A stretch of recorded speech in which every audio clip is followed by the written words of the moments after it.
नमस्ते दोस्तों, आज हम बात करेंगे अगर पल्ला सिर पर नहीं रुकता तो खिल्ली ठोक लो, बहू के साथ बनेली बात। यह कहानी है सीमा की, जिसकी शादी एक प्रतिष्ठित परिवार में होती है। उसका पति अभय बहुत समझदार और पढ़ा लिखा है, लेकिन घर की परंपराओं में बंधी सासू माँ सुनीता देवी आज भी उसी पुराने ढेरे पर विश्वास करती है, जिसमें बहू का सिर ढका हो, नजरें झुकी हो और हर आदेश पर सिर हिलाया जाए।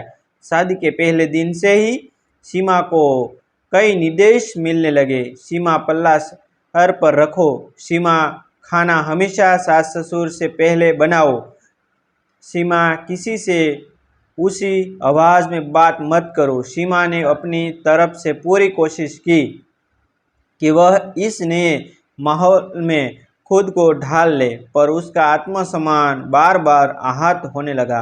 एक दिन जब वो नाश्ता बनाकर सासू माँ को दे रही थी, तब सुनीता देवी ने सिर फिर टोका, सीमा तूने पल्ला क्यों नहीं डाला? सीमा ने मुस्कुराते हुए जवाब दिया, माँ जी पल्ला तो ले रखा है, लेकिन सर पर नहीं रख पाई, खाना बनाते समय गिर जाता है। सास गुस्से में तमतमाते हुए बोले, अगर पल्ला सर पर नहीं रुकता तो खिल्ली ठोक लो। बहू ये वाक्य सीमा के आत्मसम्मान में तीर की तरह चुभ गया, लेकिन वो चुप रही। उसी दिन के बाद से सीमा ने खुद से वादा किया, अब तो सिर्फ दिखावे के लिए नहीं जाएगी, वो वही करेगी जो उसके आत्मसम्मान को ठेस न पहुंच पाए।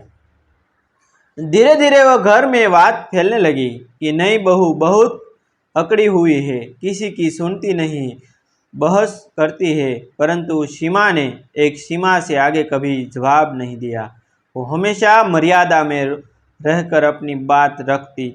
एक दिन जब सभी रिश्तेदार आए हुए थे, तब सुनीता देवी ने सीमा को सबके सामने टोका, कम से कम आज तो सर ढक ले, तेरी तमीज देख सब क्या कहेंगे। तभी सीमा ने सबके सामने कहा, माँ जी अगर सिर ढकने से तमीज आ जाती तो आज समाज में सबसे अधिक संस्कारी वो लोग होते जिनके सिर पर टोपी या पगड़ी होती है। मैं आपको निराश नहीं करना चाहती, लेकिन मेरा पल्ला मेरे व्यवहार में है, मेरी नियति में है, न कि कपड़े के एक टुकड़े में। पूरे कमरे में सन्नाटा सा गया। सीमा की बातें सबको चुभी, लेकिन साथ ही झकझोर भी गई। रिश्तेदारों की नज़रें सुनीता देवी की तरफ गई। किसी ने कुछ नहीं कहा, पर उनका मौन बहुत कुछ बोल गया।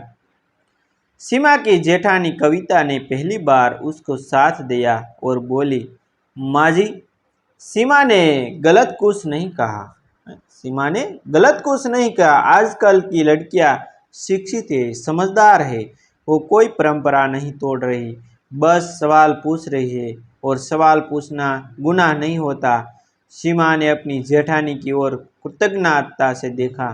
उसी शाम सीमा के पति अभय ने उसे कहा, सीमा मैं तुम्हारे साथ हूँ, जो तुमने कहा वो हर उस लड़की की आवाज़ है जो समाज के बनावटी नियमों में घुट रही है। सीमा की आंखों में आंसू थे, लेकिन वो आंसू कमजोरी के नहीं थे, आत्मविश्वास और समर्थन के थे।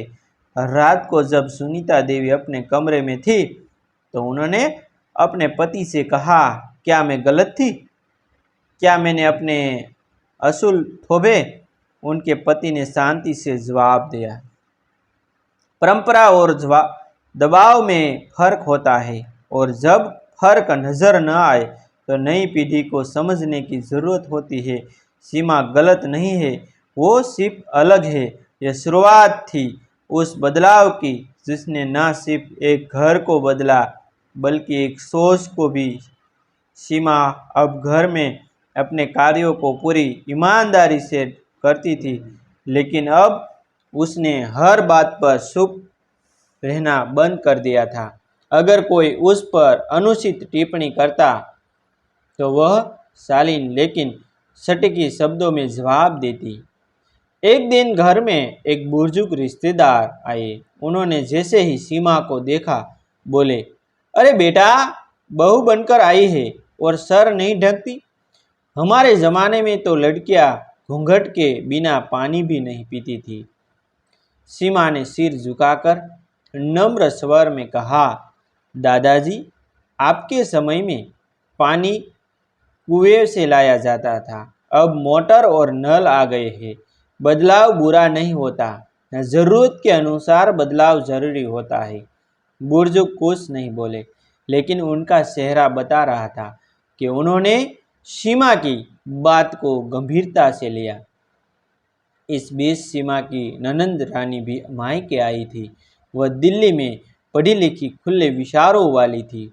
जब उसने सीमा को देखा तो बहुत प्रभावित हुई। बोली कि भाभी, आपने जो किया वो बड़ी हिम्मत की बात है। आप जैसे लोगों ही समाज की सोच बदलते हैं। सीमा मुस्कुराई, ननंद जी, मैं कोई क्रांतिकारी नहीं हूँ, बस खुद को खोना नहीं चाहती। कुछ ही दिनों में पूरे घर में एक हल्का सा बदलाव दिखने लगा। अब सुनीता देवी बिना बोले ही खुद भी कभी कभी सिर से पल्ला हटा लेती थी। हालांकि उनका स्वभाव एकदम नहीं बदला था, लेकिन उनकी सोच में हल्का सा झुकाव आया था। एक बार गांव की महिला मंडली उनके घर में इकट्ठा हुई। वहां एक महिला ने कहा, आपकी बहू बड़ी तेज है, अपने मन की करती है। सुनीता देवी ने मुस्कुराकर कहा, हाँ, तेज है, लेकिन उसकी नीयत साफ है।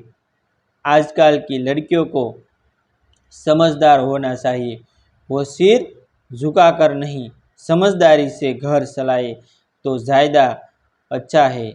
ये सुनकर सीमा का दिल भर आया। शायद पहली बार उसकी सास ने सार्वजनिक रूप से उसका समर्थन किया था। इसी दौरान सीमा ने सोचा कि क्यों न घर की छोटी बच्चियों को शिक्षा और आत्मनिर्भरता की बातें सिखाई जाए।